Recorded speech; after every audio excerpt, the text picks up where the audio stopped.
ये आपका यूज हो रहा है डॉलर। तो डॉलर की मोनोपोली है, ओवरऑल ट्रेड को देखें, रिजर्व करेंसी को देखें, ग्लोबल फाइनेंशियल ट्रांजैक्शन को देखें, तो डॉलर की क्या है जी, मोनोपोली। अब उस डॉलर की मोनोपोली को इस्तेमाल कौन करता है, अमेरिका।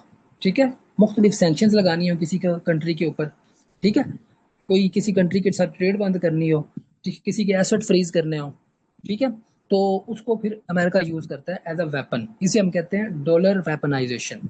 ठीक है, ये हमारा हो गया पहला पॉइंट। उसके बाद आप दूसरा लिखेंगे Swift network control. Swift network control, ठीक है।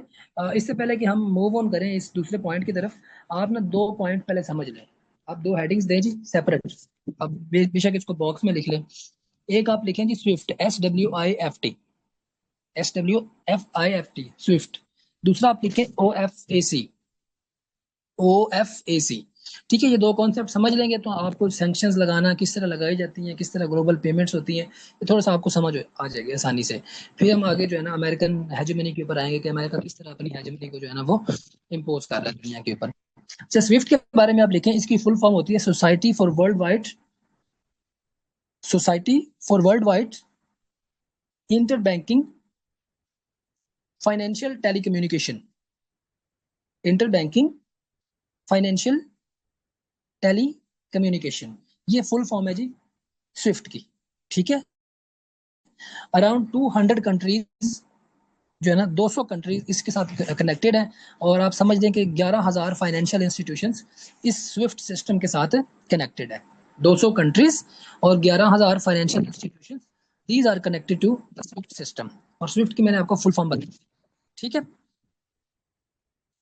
अब ये है क्या, बेसिकली स्विफ्ट सिस्टम जो है ना एक बैंकिंग जो आपका जो सिस्टम होता है, जो पेमेंट सिस्टम है ग्लोबल, ये फाइनेंशियल इंस्टीट्यूशन है जी, जो इदारे हैं, बैंक इसमें आ जाएंगे। ठीक है, और बैंक से रिलेटेड जो इंस्टीट्यूशन होते हैं, फाइनेंशियल इंस्टीट्यूशन है, मल्टाइलेटरल और बायलेटरल, और एक कंट्री के जो अपने सेंट्रल बैंक्स होते हैं वो इसके साथ कनेक्टेड होते हैं, 11,000 के करीब।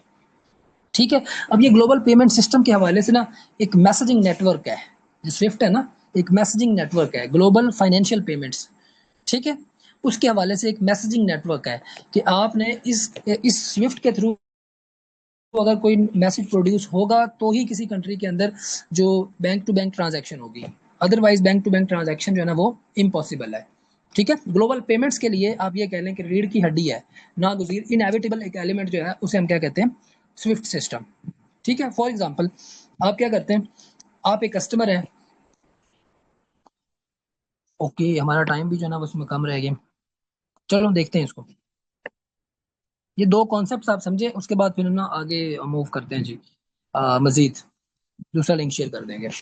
ठीक है, तो स्विफ्ट सिस्टम में आपको बता रहा हूँ ग्लोबल फाइनेंशियल ट्रांजैक्शंस के लिए जो एक आपका बैंकों के साथ जो सिस्टम कनेक्ट होता है उसे हम क्या कहते हैं, स्विफ्ट। फॉर एग्जांपल आपने किसी एक बैंक के थ्रू फंड्स जो है ना वो सेंड किए।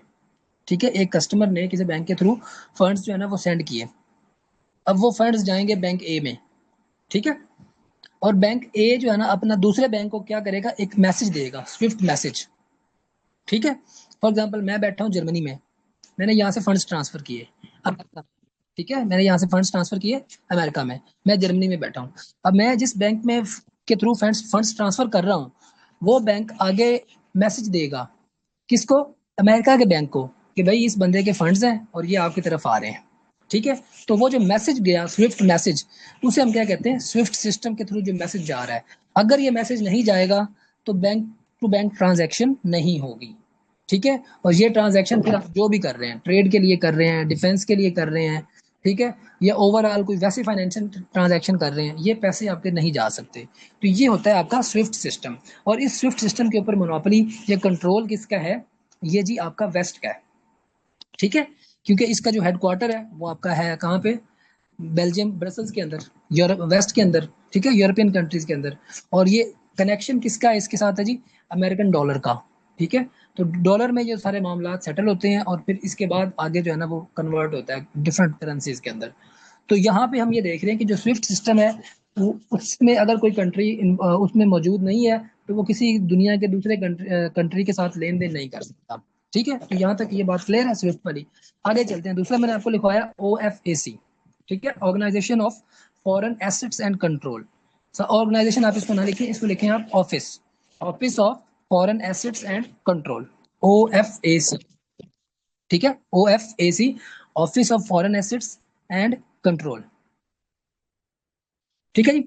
तो ये यूएस को जो ट्रेजरी है ना, इनका जो महकमा खजाना होता है, ट्रेजरी ऑफिस जो होता है अमेरिका का, ये उसका बेसिकली एक ब्रांच है, OFAC, office of foreign assets and control. ठीक है। तो ये मामला जितने भी होते हैं ना सैंक्शंस के हवाले से, ट्रेड के ऊपर सैंक्शन लगानी है, इकोनॉमिक सैंक्शंस लगानी है किसी कंट्री के ऊपर। ठीक है, फॉर एग्जांपल अमेरिका ने ईरान के ऊपर सैंक्शंस लगाई हैं, तो असल में वो सैंक्शंस किसने लगाई हैं? OFAC ने लगाई हैं। ठीक है, कोई किसी कंट्री के ऊपर एसेट्स फ्रीज किए हैं तो वो किसने किए हैं? वो OFAC ने किए हैं। ठीक है। तो ये दो इदारे हैं जिनके थ्रू अमेरिका और वेस्ट अपनी जो पॉलिटिकल फाइनेंशियल हेजमनी है वो पूरी दुनिया के ऊपर बरकरार रखते हैं। ठीक है जी, ये दो पॉइंट्स हो गए। ये आप लोगों ने नोट कर लिया आई होप। तो आगे चलते हैं। मैं आपको बता रहा था अमेरिकन डोमिनेंस के बारे में। अमेरिकन डोमिनेंस मैंने आपको एक तो डॉलर की वेपनाइजेशन का बताया, फिर आपको स्विफ्ट नेटवर्क कंट्रोल, ये आप लिखेंगे कि स्विफ्ट का जो कंट्रोल है वो किसके पास है जी? वो आपका है जी वेस्ट के पास, अमेरिकन लेड सिस्टम जो है उसके पास है। इसमें इन्होंने सैंक्शंस इम्पोज की ईरान के ऊपर, रशिया के ऊपर। ठीक है, और इनको स्विफ्ट सिस्टम से क्या कर दिया? बाहर कर दिया। स्विफ्ट सिस्टम से बाहर कर दिया।